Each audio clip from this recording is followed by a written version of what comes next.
Halo guys, welcome to back my channel YouTube Privasan AKA. Dan pada kesempatan kali ini kita mau ngopi. Apa itu ngopi? Ngopi adalah ngobrol happy dengan tema bekerja di bidang data engineer. Ya, jadi kita di sini kedatangan dari narasumber dari Kak Arif ya. Beliau ini kemarin lulusan dari Universitas Diponegoro dan sekarang kerja di bagian data engineer.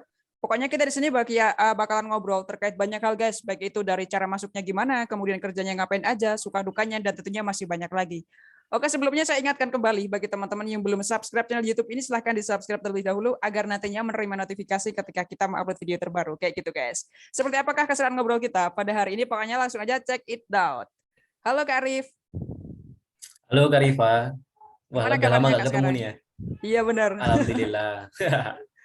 Sekarang soalnya udah sibuk dengan sendiri-sendiri ya Kak ya. Kita udah kerja beda-beda kayak gitu. Iya, udah sibuk dengan dunia kerjanya masing-masing kan. Nah, Udah cocok. lulus soalnya. Sekarang kesibukannya ngapain aja nih Kak? Kalau untuk kesibukan mungkin ya di bidang pekerjaan aja sih, sama ngebangun startup punya sendiri sih. Oke gitu, ya. Kemarin tuh dari Kak Arif tuh kuliah di Undip itu jurusan apa Kak? Kemudian lulusnya tahun berapa tuh?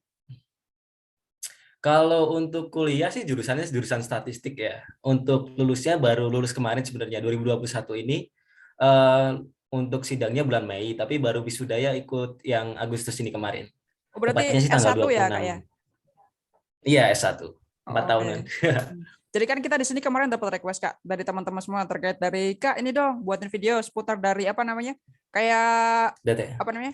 Data engineer juga. Kebetulan kan kita di sini menemukan narasumber dari Kak Arif yang semoga ini apa namanya bisa sharing-sharing buat ke teman-teman semua dan juga bisa membagikan ilmunya biar nanti teman-teman itu yang sekiranya besoknya pengen kerja di sana tuh bisa biar ada gambaran kayak gitu. Emang kalau dari yang sekarang apa namanya Kak Arif tekuni itu emang harus dari jurusan statistik ya Kak? Ataukah dari semua bidang bisa masuk kayak gitu? Kalau untuk majornya yang utama sih statistik, computer science atau sistem informasi, kemudian sama informatika. Kalau itu yang utama. Tapi beberapa perusahaan itu tidak nutup kemungkinan untuk dari jurusan lain, misalnya kayak shifting karir gitu. Bisa, Oh, kayak asal gitu. kita punya skill yang dibutuhkan untuk perusahaan itu atau job role itu sendiri. Kalau boleh tahu sekarang Kak Arif ini kerjanya di mana Kak dan juga bidangnya apa tuh? Kalau untuk sekarang saya kerja di Poinstar Singapura, untuk di bidang bergeraknya ada di cloud consultant gitu. Bermitra sama Google juga jadi. Oh gitu. Itu lokasinya sebenarnya di mana sih kalau di Indonesia sendiri? Kalau di Indonesia sih ada kantor cabang di Jakarta sama Bandung. Untuk pusatnya ya di Singapura itu, tapi ada cabang juga di Malaysia. Oh kayak gitu. Iya ya. Berarti emang di Indonesia itu Hmm. ibaratnya cabangnya cuma dua ya Kak, dari Bandung dan juga dari Jakarta sendiri kayak gitu ya. Iya, sebenarnya bukan di bidang cabang sih, tapi kayak buat kantornya aja gitu. Kayak misalnya kita mau kerja di kantor, kita bisa di Bandung atau Jakarta. Tapi pemilihan di Bandungnya sendiri pun itu karena lebih dekat ke Temanggung juga. Jadi dari SR-nya dipilihin ke Bandung gitu. Oh kayak gitu ya ya. Ini kan yang namanya kerjaan tuh banyak ya Kak. Nggak termasuk apa namanya salah satunya Hmm. adalah data dari engineer sendiri. Nah, kenapa sih dari Kak Arif itu kok milihnya ke sana? Kok nggak pilih kerjaan yang lain? Emangnya di sana itu kayak ngapain aja Kak tugasnya? Ataukah emang dari ketertarikan sendiri dari Kak Arif atau gimana Kak?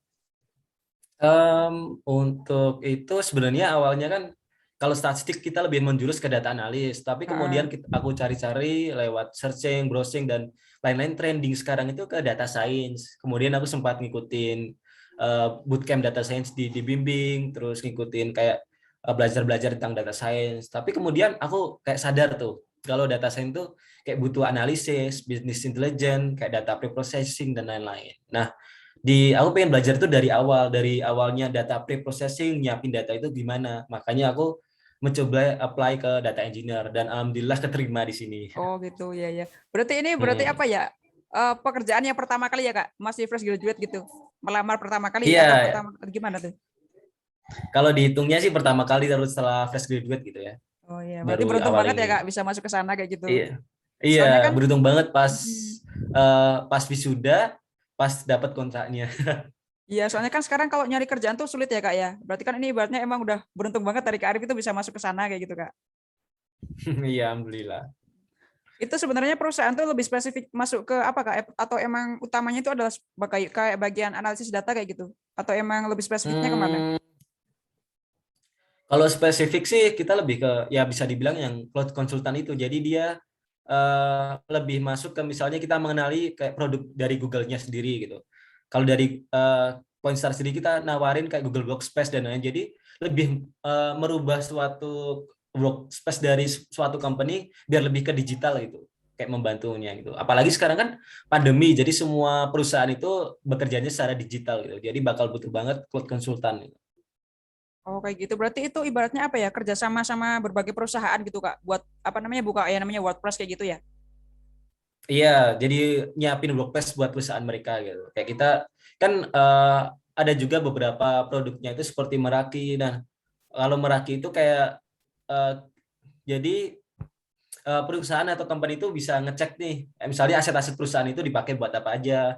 Kan kita nggak tahu misalnya udah ngasih laptop ke karyawan, tapi dibuat apa aja kan kita nggak tahu. Nah itu Oh bisa gitu. buat lihatnya itu buat apa aja. Atau misalnya produk Google kan juga banyak tuh, kayak misalnya Google Data Studio, BigQuery dan lain-lain atau Cloud SQL. Nah itu bakal dibutuhin, tapi semua company itu belum tentu paham gitu. Makanya ada cloud konsultan. Oh gitu. Wah, mantap banget keren ya Kak. Berarti ibaratnya ini emang kerjanya tuh udah ibaratnya kayak bener-bener pakainya digital semua kayak gitu ya Kak ya. Iya, makanya ini juga kerjanya full WFH. Oh gitu. Berarti di rumah nih Kak ya. Iya, alhamdulillah di rumah aja sih gitu. Berarti ini Jadi kayak lebih ngirit perangkat-perangkat lah. perangkat-perangkat yang disediain apa aja Kak buat kerja di sana kayak gitu. Kalau sediain sebenarnya cuma laptop sih bisa dibilang. Dan lagi Hmm. pula di laptop juga diberi sama perusahaan. Jadi kita Oh nggak gitu. kayak nggak perlu mikirin lah. Paling ya nyiapin koneksi internet lah, pasang wifi gitu. Oh kayak gitu. Berarti simpel banget ya Kak. Cuman WiFi sama internet aja sama laptop juga ya. Nggak ada apa Ya namanya paling peralatan yang lain kayak gitu. paling tambah headset sih mungkin ya, yang biar lebih enak lah kalau misalnya ini. Mm-mm. Soalnya kalau kita ini nggak perlu on cam juga sih. Oh gitu. Mm-mm. Mm-mm. Walaupun pas Dulu, meeting ya cuman kayak ngobrol aja. oh gitu ya ya. Kalau seleksi masuk ke sana tuh gimana Kak prosesnya? Apakah kita wawancara atau gimana? Mungkin bisa diceritain sedikit Kak. Kalau waktu aku ya dulu itu untuk di sini prosesnya itu pertama interview SR, nah itu pakai bahasa Inggris kalau waktu dulu. Terus kemudian setelah beberapa lama dapat tesnya. Nah kalau misalnya tesnya udah cocok atau udah menurut mereka bener, bakal lanjut ke interview user gitu. Nah di interview user itu bakal langsung interview sama atasan kita langsung nantinya. Yang dulu atasanku langsung, sekarang yang jadi interviewernya. Nah, kemudian kalau misalnya kita udah lolos, itu belum langsung masuk juga. Kita harus nunggu persetujuan dari manajemen sama ada reference check juga. Oh gitu.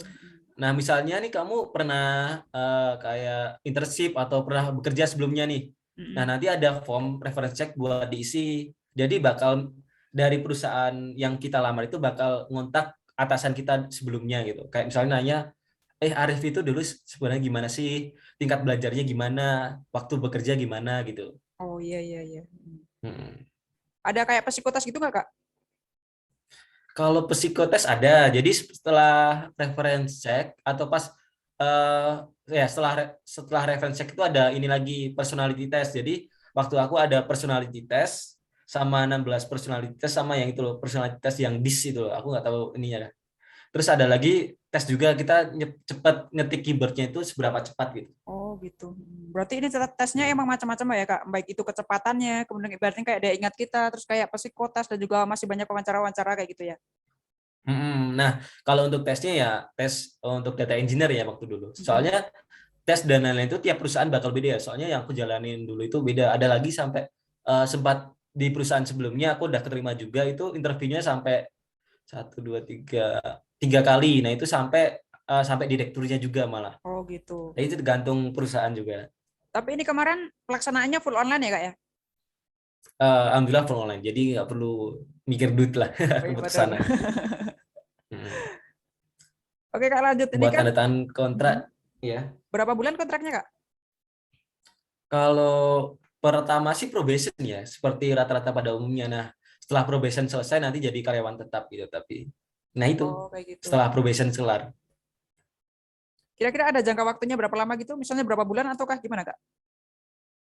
Kalau probation sih 3 bulan ya, rata-rata seperti perusahaan-perusahaan biasa sah.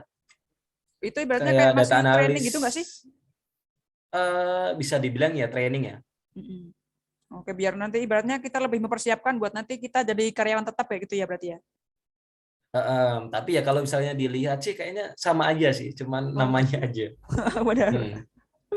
Ini kan kerjanya full WFH ya Kak ya. Itu kan di depan laptop terus Hmm. nih. Jenuh nggak sih kalau di depan laptop terus cara ngatasinnya gimana kayak gitu? Kalau dibilang jenuh ya pasti jenuh ya, kayak Heeh, tiap hari matengin laptop ya, walaupun bener. nggak matengin sih, kadang sambil tiduran dan lain-lain atau musikan lah gitu. Ya Heeh. paling jenuhnya sih buat ngatasinnya paling sambil ngobrol, kayak ngajakin meet buat rekan sekantornya gitu kan, kayak misalnya ngobrol-ngobrol, ada kesusahan apa nih gitu kan. Oh gitu. Mm. Tanya-tanya sama atasan juga, kadang tanya-tanya soal game gitu. Kalau nggak sambil apa ya? Kan kalau kerja aku dari engineer kan lebih ke scripting ya. Nah, Mm-mm. scriptingnya itu kadang di sebelah, sambil scripting sebelahnya itu kayak nonton YouTube gitu. Jadi biar apa ya, otaknya tetap fresh, kayak nggak jalan. Kalau misalnya lihat coding terus kan kayak capek gitu loh. Iya. Berarti ibaratnya ini dari Kak Arif itu bagian apa namanya? Lebih spesifik ke coding gitu Eh, ya Kak ya? Atau ada iya, yang lain kayak gitu? ya data engineer itu coding itu. Soalnya kalau data engineer itu bisa diibaratkan tiap perusahaan itu beda cara kerjanya. Hmm. Oke, berarti emang Kalau beda-beda. kalau di perusahaan itu mungkin bisa dibilang pakainya kan produk Google ya, karena kita juga Heeh. mitranya Google gitu. Jadi bakal pakai-pakainya Google kayak buat data flow, pipeline dan lain-lain lah. Ya. Oke. Kalau terkait dari kendala selama kerja ngapain apa aja Kak? Mungkin ada kendala atau gimana kayak gitu?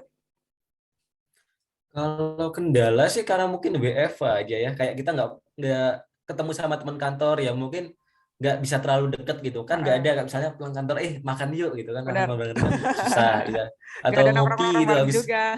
iya, habis pulang kantor nggak ada. Nah ini pulang kantor matiin laptop tidur kan ya. Mm-mm. Tapi enaknya kan nggak jauh dari keluarga juga Kak, bisa sambil WFH kan. Iya, enaknya sih gitu, dan apa ya, kayak nggak terlalu keluar duit banyak lah kalau bisa dibilangnya Heeh. kalau di rumah tuh. Iya. Kalau di sana kan Hmm. ibaratnya harus ngekos, harus nyari buat uang makan juga gitu kan Kak ya. Iya, harus ngekos, ini makan sendiri, apa-apa sendiri mikir kan. Mm-mm, benar benar Belum benar. lagi uang uang kesananya kan, Nah, perlu iya. kereta atau pesawat gitu. Oke, Kak, terkait dari skill apa sih yang harus dimiliki dari seorang data engineer itu? Kalau skill yang mandatory sih mungkin tergantung dari perusahaannya. Kalau misalnya dari tempatku itu kita dipakainya Python gitu. Jadi harus Heeh. paham kayak misalnya scripting Python itu gimana. Tapi kalau misalnya eh, scripting itu sebenarnya nggak terlalu penting, tapi penting juga gitu. Karena eh, cara pengerjaan itu lebih ke logik kita itu gimana dalam pengerjaannya. Kan nggak mungkin nih kita kayak tahu bahasanya, misalnya hafal semua sintaknya, hafal semua Heeh, code-nya, benar. tapi code apa yang kita mau jalin itu kita nggak tahu kan, sama aja gitu. Jadi Heeh. sebenarnya kita harus tahu logiknya, kayak learningnya itu gimana gitu. Oh, berarti lebih ke pemahaman itu ya Kak, terkait dari logiknya kayak gimana aja gitu ya. Kalau Iya, misalnya karena gini, masalah, mm, di data itu kan nggak, kalau data engineer kan kita lebih ke membersihin data ya sebenarnya, bisa heeh. dibilangnya gitu. Nah, data itu nggak semuanya itu rapi atau bagus gitu. Kayak misalnya ada yang typo, kayak ada yang human error, atau yang ada kosong atau null value. Nah, itu kita atasinya lewat data engineer biasanya. Nah, cara ngatasinnya itu yang kita pakai logiknya itu gimana buat misalnya dia itu salah ketik itu biar jadi bener lah gitu. Oh gitu. Berarti kita harus Hmm. benar-benar detail ya Kak ya, terkait dari kesalahan itu biar ibaratnya apa namanya jadi bener ya gitu ya. Eh, iya bener banget gitu. Lebih ke koreksi berarti Dan nih ya. iya, koreksi terus benerin format dan lain-lain lah. Kalau misalnya bisa dibilangnya begitu gitu loh. Paling gampangnya ya. Bahasa simpelnya kan. Iya, Kalau terkait dari perubahan yang dirasakan dari Kak Arif sebelum dan juga setelah masuk ke kerjaan ini gimana Kak? kalau sebelum masuk ya sih kayak belajar banyak ya, karena kebetulan perusahaan itu diwajibin buat lulus sertifikasi juga. Jadi ya tiap malam belajar lah, belajar buat sertifikasi dari Google-nya sendiri Oh gitu. gitu. Hmm. Iya, udah mikir abis lulus kuliah kayak wah gak ada belajar lagi nih. Ternyata Ternyata ya masih sama aja belajar-belajar lagi. malah tambah banyak nih belajarnya. Iya, tambah banyak tiap malam. Apalagi ini kan dari Google-nya sendiri kayak agak-agak susah lah. Apalagi yang dari aku kan statistik ya, lebih ke analisisnya. Nah sekarang ini Iya. lebih ke teknikalnya itu. Kalau sertifikasi berarti kita setelah lulus kuliah langsung sertifikasi ataukah emang disediain dari perusahaan Kak? Kalau sertifikasi itu terserah sih sebenarnya. Kalau untuk probation di tempatku wajib. Cuman untuk orang-orang yang kerja sebagai data engineer itu lebih, bukan dibilang mandatori ya, tapi kayak opsional gitu. Mm-mm. Kayak misalnya mau ngambil atau enggak itu terserah, karena itu tuh buat tanda kalau kita sudah menjadi profesional data engineer gitu. Oh, kayak Nah, gitu. kalau penyediaannya sendiri dari Google. Kalau kita mau masuk ke data engineer itu sebenarnya harus jago public speaking nggak sih, Kak? Bisa dibilang ya nggak terlalu sih, cuman apa ya? Kayak yang penting tuh pede aja kan. Kan kita harus kayak kalau di tempatku kita harus ngobrol sama klien, ngejelasin progres kita gimana. Nah, kalau misalnya kita nggak bisa public speaking kan kayak pas ngomong kan agak gagu atau mungkin bingung mau ngomong apa malah gitu. Iya. Nah, itu nanti jadi kendala. Oh. Apalagi kita juga ada weekly meeting atau misalnya meeting sama dari kantor pusatnya di Singapura gitu. Mm-mm. Berarti harus jago bahasa Inggris dong ya, Kak ya? Nah, kalau kalau itu tergantung perusahaan sih. Kebetulan yang tempatku tes ini atau tempat sekarang juga pakainya bahasa Inggris gitu. Oh, kayak gitu. Hmm. Kalau Ber- daftarnya di perusahaan-perusahaan Indo ya mungkin nggak pakai bahasa Inggris. Oh, kayak gitu ya ya. Kalau dulu waktu di kuliah ini dari Kak Arif pernah magang di perusahaan mana aja, Kak? Kalau magang cuma satu sih. Aku magang itu di tempat cutting dulu, yaitu dia bikin startup juga. Namanya itu Tumbas In. Jadi kayak aplikasi buat belanja pasar gitu. Mirip kayak GoFood, cuman kita cuman belanjain bahan-bahan dari pasar aja. Oh, kayak gitu. Untuk waktu aku magang tempatnya sih masih di Semarang. Nah, kalau sekarang mungkin udah banyak ya pasarnya kayak di Makassar, Jakarta, Jogja. Kalau misalnya mau coba bisa cek aja di Play Store terus ketik Tumbas In gitu. Oh, oke, siap, siap. Hmm. Kalau manfaat magang untuk dunia kerja itu sebenarnya apa, Kak? Ataukah ngelatih dari keterampilan kita atau kayak gimana?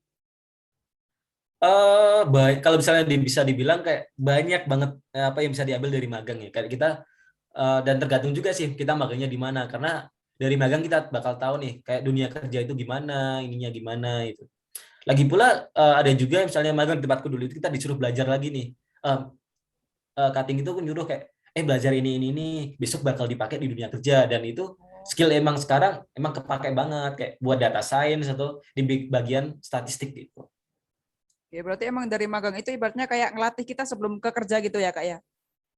Kayak ngelatih, dan bukan cuman buat kerja doang tapi mindsetnya juga, karena apalagi waktu aku tuh magang kan bisa dibilang startup, jadi kayak aku tahu nih struggle-nya itu gimana, kayak ngebangunnya itu gimana. Jadi misalnya aku mau bikin startup, aku tahu nih apa aja yang harus aku persiapin gitu.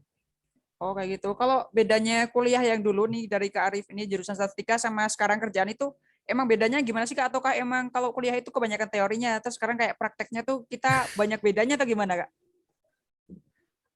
Kalau bisa dibilang itu beda-beda banget sih Beda ya, banget. karena Ya, apa apa ya? tuh? Karena jurusanku kan dia masuknya kan ke statistik ya. Jadi rata-rata jurusanku tuh lebih masuknya malah ke data analis gitu. Mm-mm. Nah, aku lebih masuknya ke data engineer, karena data engineer itu kenapa beda? Karena kita data engineer itu kerjanya lebih ke teknikalnya yang aku bilang tadi, kayak lebih scripting code dan lain-lain. Nggak terlalu pentingin misalnya nih, kalau analisis data kan kita perlu tahu nih metode apa, asumsinya apa gitu. Nah, kalau di data engineer kita yang perlu tahu preprocessingnya gimana, logiknya gimana, nanti datanya biar rapi gimana, scriptingnya code-nya pakai apa, dan kayak code-nya pun nggak boleh dibikin hard code atau misalnya yang makan resource, kayak kalau bisa pakai seminimal mungkin gitu resource-nya. Oke, oke. Berarti emang di sini ibaratnya kayak beda banget ya, Kak, antara dunia kuliah sama dunia kerja yang sekarang kita rasakan. Baik itu teori, kemudian prakteknya itu udah beda banget gitu ya. Tapi ya itu tergantung lagi sama pekerjaan apa yang diambil, mau Oh, masih gitu. selaras atau enggak. Oke, siap, siap. Kalau terkait dari ini, Kak, apa namanya? Keuntungan kalau kita itu kerja di data engineer itu apa sih? Kalau keuntungan sih apa ya? Mungkin karena kerja aku based on project, jadi kayak lebih banyak waktu luangnya. Ya, kayak misalnya nih, kita hari ini mau bikin code apa? Kayak misalnya buat preprocessing atau pipeline nih. Misalnya udah kelar nih. Berarti otomatis kan ada waktu kosong dari misalnya dari siang atau sampai sore gitu. Nah, itu bisa dibuat belajar atau lagi lebih santai lah gitu gimana. Yang penting project kita ininya kelar gitu. Apa target kita itu kelar. Beda lagi sama bagian-bagian lain itu. Oh, kayak Nah, gitu. kalau Terus? misalnya yang paling itu sih, sama aku lebih bisa belajar lebih banyak aja di sini, gitu. Apalagi di bagian data kan sekitar mungkin prediksinya itu 2025 bakal menjadi bagian pekerjaan yang paling didam-damkan lah, apalagi data science. Tapi aku Oh, masuknya ke oke, data oke, engineer siap. dulu. Berarti ini emang idaman banget ya Kak terkait dari bidang ini kayak gitu. Berarti itu Iya, kayak model kerjanya itu kita nyelesain per project ataukah emang gimana Kak? kalau itu tergantung sih perusahaannya. Kalau di tempatku kebetulan dibikinnya based on project gitu. Jadi misalnya ada project pun eh, bukan misalnya projectnya seminggu kelar bukan, tapi lebih bisa kayak berbulan-bulan gitu. Berarti buat jangka panjang gitu ya Kan Kak ya? Bukan nggak bisa iya buat instan kayak jangka gitu. panjang. Karena apa yang dikerjain itu banyak banget tuh. Walaupun bisa dibilangnya cuma pre-processing data, ngerapin data kan. Kayak dibilang enak, tapi proses dari situ dari awal datanya dapat sampai akhirnya kelar itu panjang banget itu. Gitu, oke, oke. Ini kan dari Kak Arif kan baru Hmm. pertama kali kerja ya Kak ya di bagian ini. Nah itu pengalaman pertama kali kerjanya gimana Kak? Ataukah kita merasa takut, ataukah kita nggak merasa percaya diri, atau gimana Kak? Mungkin bisa di apa namanya share ke teman-teman juga. Oh ya, kalau misalnya awal sih mungkin seperti orang-orang ya, kayak Heeh. waktu awal kerja kayak insecure nih, wah aku bisa ngehandle atau enggak nih gitu kan. Heeh, Takutnya bener-bener. kan pas udah dipasrahin, kok nggak bisa-bisa, Pak Ya, atasannya dibilang, Mas kamu kok nggak bisa apa-apa sih Mas, gitu kan. Nggak, takutnya sih gitu gitu. ya. Apalagi makanya awal-awal aku sampai ikut bootcamp gitu kan, biar mengurangi rasa insecureku dalam berkarir gitu kan. Mm-mm. Soalnya apa ya, bisa dibilang kan nggak pinter-pinter amat, kayak biasa-biasa aja gitu. Ya. Mungkin makanya sampai ikut bootcamp dan lain-lain. Cuman takutnya itu kayak Bener. skillnya masih kurang gitu. Ya berarti yang namanya rasa insecure itu pasti ada ya Kak ya. Kalau kita mau masuk dunia kerja kayak Mm-mm. gitu. Oke. Iya, tapi ya saran sih tetap masih kayak harus ningkatin skill lebih banyak, belajar-belajar lagi gitu. Mm-mm. Oke, sip, sip. Kalau ini Kak, pertanyaan terakhir, pesan buat teman-teman semua yang besok pengen kerja di data engineer itu apa sih Kak? Mungkin dari Kak Arif bisa ngasih kayak tips dan triknya, biar kita tuh besok kalau kerja tuh enak kayak gitu. Kalau gitu apa ya? Mungkin lebih ke harus belajar sih kayak bagian data itu apa ada apa aja, terus apa aja yang diperluin, kayak dasar-dasarnya ada apa aja. Nah, kemudian kita harus belajar juga nih. Misalnya kan coding di bagian data itu banyak, ada Python, Java dan lain-lain. Nah, itu bagusnya sih dipelajarin ya, walaupun jangan terlalu apa ya mendetail banget belajarin, tapi kita harus paham nih kayak ininya buat apa, cara penulisan bahasanya itu gimana. Dan kalau bisa juga belajar kayak misalnya Apache Beam tuh, itu bakal dipakai itu. Soalnya waktu aku dulu nggak pernah belajar Apache Beam buat pipeline itu. Oke, sip, Baru sip. di sini kayak oh ada kayak gini gitu. Soalnya bahasanya itu agak beda dikit lah dari penulisan biasa. Berarti ketika kita udah kerja baru sadar nih Kak, ternyata yang harus dipelajari itu ini kayak gitu ya. Nah kalau bisa sih tingkatin juga kayak cara ngomongnya, ya lebih pede aja gitu kan, dan kalau bisa tingkatin juga skill bahasa Inggris. Kalau misalnya mau kayak bekerja di perusahaan-perusahaan bonafit atau ya multinasional itu, karena wawancaranya pakai bahasa Inggris gitu. Itu saran-saran aja. Oh iya, kemarin ini pakai TOEFL nggak sih Kak masuk ke sana? Enggak, jadi kalau rata-rata yang aku daftar itu ya kemarin perusahaan Mm-mm. perusahaan Singapura itu nggak pakai TOEFL. Tapi ada beberapa yang diminta. Nggak ada deh, nggak ada yang diminta. Kecuali ini PNS ya, kalau PNS diminta. Mm-mm. Oh gitu Yang ya, penting ya. itu biasanya ditanyain, Mas untuk skill bahasa Inggris ratingnya berapa sampai berapa, buat speaking sama understandingnya gimana gitu.